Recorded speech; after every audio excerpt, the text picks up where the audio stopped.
iyo bavuze umuco w'ikirundi ni kuvuga iki? Hariho kumbure ibintu biranga abarundi,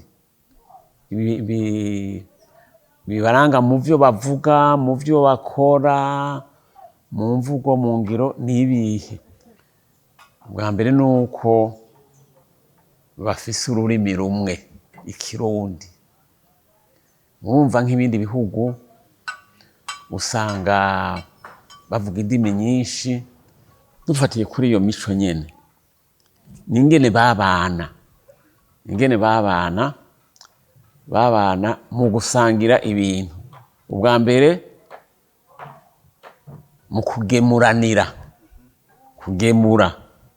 guhanahana ibintu, ibiharage, imyungu, bagaheza rero urumva umuco umwe w'abarundi,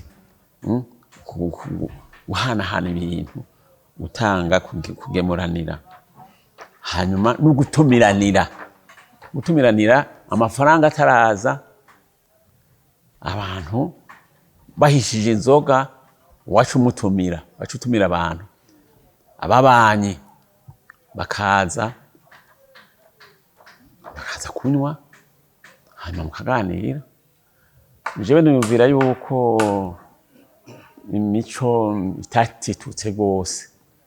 Niyumvira yuko imico ukuraba ingene baguma n'abarundi nyene boheza bakamenyesha bati imico myiza niyi bimeze gutya, bakanavyigisha, hanyuma bakaraba, hanyuma umuntu agaheza akabona. Mugabo vyo kuvuga bati urya muntu ntikwije, yambaye umenga nk'umubindo, wumva ivyo ni ibintu rero niyumvira ko bizoguma bihinduka buke buke, kandi niyumvira ko atari ibintu vyinshi cane. Niko niyumvira jewe.